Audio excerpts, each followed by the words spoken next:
today we are going to read from this story. Hi, Hero. Here's Hero. Oh, he's leaving. He is very camera shy. We're going to read this story, Cinderella, and it is from, hold on a second. It is from this book that I had when I was little. Oh, he's going to come and lead. Oh. Hi, Hero. Hi, buddy. Hi, Hero. It's called The Book of Goodnight Stories. And I don't actually see an author. Let's see. And it's divided up so that each day you would have another story or part of a story to read before you went to bed. Alright, so this one is called Cinderella, and the main reason that we're reading it today, well, I thought actually that if you had the movie of Cinderella, you could do a comparison between the story, this particular version of Cinderella, and the movie version, and you could also probably look online and find another version of Cinderella. But then I also wanted to talk to you about a moral of a story. So a moral of a story is the lesson that the story is trying to teach you, and sometimes it's hard to figure out. I want you to be thinking about what you think the moral of Cinderella might be. Alright, there was once a rich merchant who had all he could wish for, money to burn, a good and beautiful wife, and an even more beautiful daughter. But misfortune often strikes where least expected, and one day his beautiful wife died. His daughter visited her mother's grave every day, day after day, and wept long and bitterly at their sad loss. The merchant thought it wrong that one so young should grieve so long, and so that she might not grow up without a mother's care, he took a second wife. The stepmother had two pretty daughters of her own.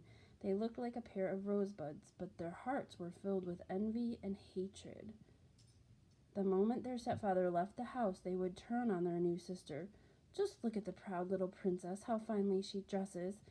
But from now on you shall earn bread in this house. They took away her beautiful clothes, gave her a pair of old wooden shoes, and made her wear a tattered smock. Then they shut her up in the kitchen and gave her all the most unpleasant tasks to do. And as if that weren't enough, they would drop peas and lentils into the ashes and make the poor girl pick every last one out again. Even when her dreary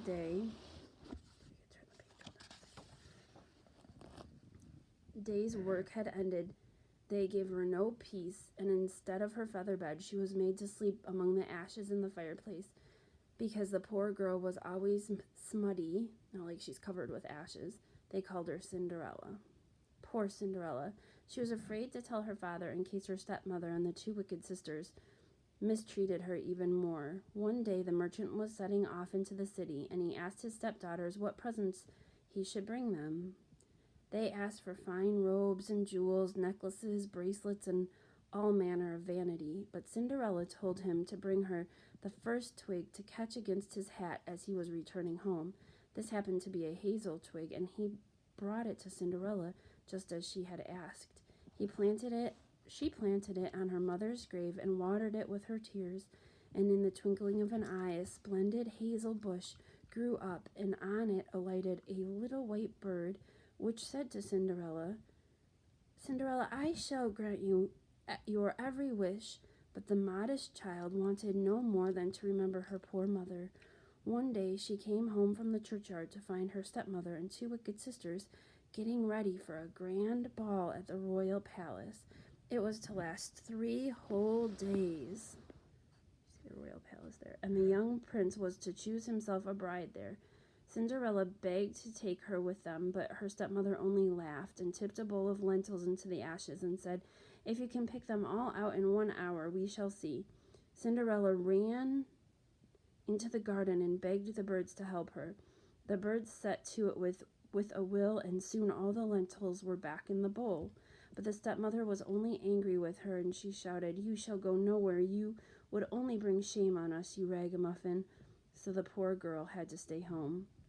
As soon as her stepmother and the wicked sisters had set off for the ball, Cinderella ran all the way to her mother's grave and begged the hazel bush, "Give me a gown to please a prince's eyes, dear Hazel."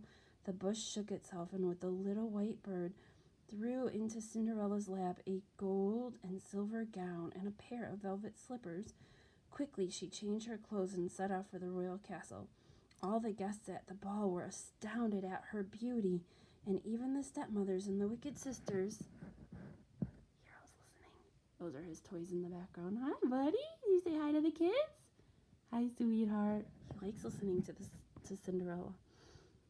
All right, let's see. Where was I? I lost my place.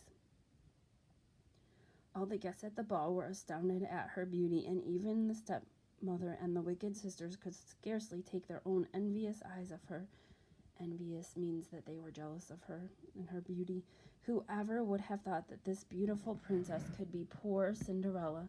And as for the prince, he would dance with no other the whole evening.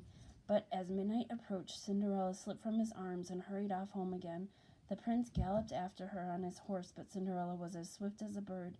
And when they reached the courtyard of her father's house, she hid in the dovecote. I don't know what a dovecote is. We're going to have to look that one up.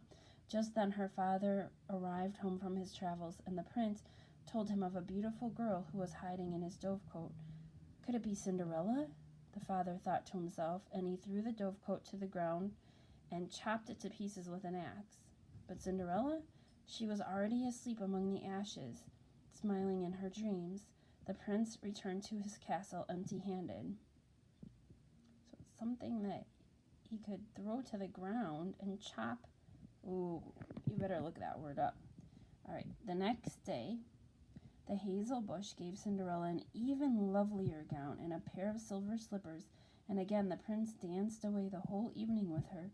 Towards midnight, she slipped away again, and this time she hid in the crown of an old pear tree. But before the prince could climb up after her, she jumped down and curled up among the cinders. On the third evening, in fairy tales, things usually happen in threes, the prince had the palace. Had the palace steps spread with gum, and when Cinderella, this time in golden slippers, remember they were going to have 3 dances or 3 balls in the story, and again ran away from him, one of the slippers remained stuck to the steps. The prince picked it up and at once made straight for Cinderella's house. He bowed to the wicked stepsisters and said, "Whichever of you the slipper fits shall become my wife." Cinderella was nowhere to be seen. The 2 sisters tripped. My goodness, I'm having a hard time with my reading today. The 2 sisters tried every way they could think of to get the slipper on, but to no avail. When the younger one, taking her mother's advice, chopped off one of her toes and managed to get her foot inside. Oh my goodness, the prince would have taken her back to his castle with him. But at that moment, a white dove appeared and began to coo. Oh, the white dove, remember? "Has not the bride a toe too few? Who cut the foot to fit the shoe?" The prince had a look and sent the cheating sister away in disgrace. Nor did the other stepsister come off any better when she sliced off a piece of her heel. She too was given away by the dove. Then Cinderella appeared and asked to be allowed to try the shoe on, and to the wonder of all those present, it fit like a glove. The prince took a good look at the ragged girl and recognized his dancing partner. "She's the one I shall marry, and no other," he cried, and he took smiling Cinderella off to his royal palace. All right, so why don't you guys look at this picture while we're talking about it for a minute. So what do you think Cinderella might be about? What do you think the author is trying to teach you in Cinderella? We'll take a look at something. How does Cinderella act compared to how her wicked stepsister acts and stepmother? She always is kind, right? And she's always acts with kindness, right? They talk about her being kind of meek. Well, maybe not meek, but they do say in here how she doesn't ask for more when her father asks what you would like. Where is it? It's on this page, I think. This part, I think, is actually in the Disney, but I think it's actually in Beauty and the Beast, at least the live version of Disney, when she says to bring the first twig that happens to catch against his hat. She doesn't want anything fancy. She just wants her father to come back safe, right? So she doesn't really care that much about getting anything and just says, bring me that first twig. So that way he'll be thinking of her. So the moral of the story is to stay kind, right? Maybe? What do you think? What do you think the moral of the story? What lesson do you think the story is trying to teach us? I think sometimes we think too much about it being that in the end she goes off with the prince, and I'm not sure that that's actually what the story is supposed to be about. I think it's more, how do you act when times are hard. She was being mistreated by her stepmother and her stepsisters, right? So how did she act? All right, so the moral of the story, that's something I want you to work on. And you can also look up other folk tales and fairy tales and see if you can figure out what the moral of the story is. Sometimes it helps to look it up online and then get somebody's help with that. But then also, if you want to do a little comparison between this and if you have the Disney version of the story, where the stepsisters aren't cutting their feet off so that they'll fit in the shoes, or if you have a different version of the Cinderella story. Cinderella is one of my favorite stories. I'm not sure why, I just always liked that story. All right, well, you have a great Friday, and I will talk to you again soon. Bye.